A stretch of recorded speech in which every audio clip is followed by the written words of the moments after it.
कि आओ मैं आपको मिलवाती हूँ महाभारत काल के दो महान योद्धा की गाथा आपको सुनाती हूँ कि एक के बल से कांपता पूरा भूमंडल था तो दूजे की मुरली पर नाचता पूरा ब्रिजमंडल था। कि ग्रंथों से मिले सारे अमूल्य ज्ञान कलयुग में प्रतिकूल गए। जिन भाइयों से आज शिक्षा लेनी थी उन भाइयों के रिश्ते को सारे कलयुग ही भूल गए। कि आज भाई भाई का दुश्मन बन बैठा है, स्वार्थ बना जिसका मूल कारण है। अरे स्वार्थ त्याग कर भ्रातृत्व को सीखो जिसके स्वयं तो परमात्मा बड़े उदाहरण हैं। कि असीम बल के स्वामी थे वो शस्त्रों में हल्के धारी थे। जिनके फन पे समस्त जगत का भार धरा है वो आदि शेषनाग के बलराम अवतारी थे। और सर्वत्र और सर्वै गुणवत्ता से सुशोभित करते वो सुदर्शन चक्र को धारण है। जगत पिता और संपूर्ण विश्व के परिरक्षक वो हमारे श्री कृष्ण स्वयं नारायण है।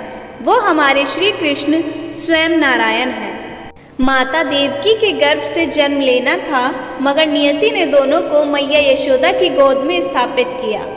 अरे वो दो भाइयों की अद्भुत जोड़ी थी बंधु जिन्होंने पूरे यदुवंश को धर्म से स्थापित किया।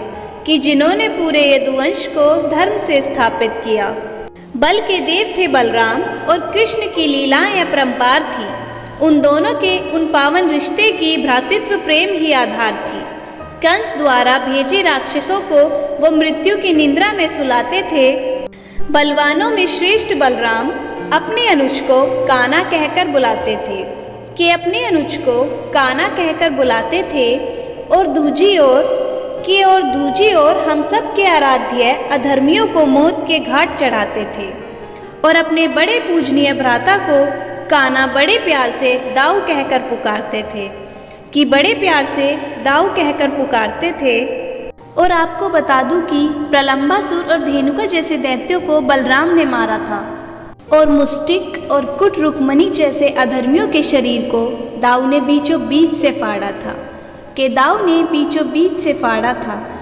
और अधर्मी कंस के संहारक थे श्री कृष्ण गोवर्धन पर्वत को उन्होंने उठाया था। अरे वो महायोगी राज थे बंधु जिन्होंने बिना लड़े पांडवों को जिताया था। कि जिन्होंने बिना लड़े पांडवों को जिताया था। समस्त यदुवंश की शान थे, एक दूसरे का हमेशा दोनों ने साथ दिया। अनेकों बाधाओं को पार करके दोनों ने द्वापर के सबसे घातक नारायणी सेना को अपने परिश्रम से तैयार किया। कि अपने परिश्रम से तैयार किया। और गांधारी माता के श्राप ने पूरे यदुवंश का नाश किया था। फिर अंततः दुखित बलराम ने योग मुद्रा में आकर बंद अपना श्वास किया था।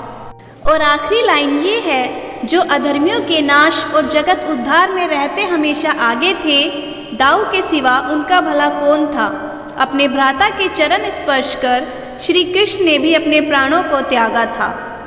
और आपको अंत में कुछ लाइन सुनाती हूँ कि अतुल्य प्रेम था दोनों में जिन्हें समस्त देवता भी करते प्रणाम थे। दो शरीर में वो एक आत्मा कृष्ण बलराम थे।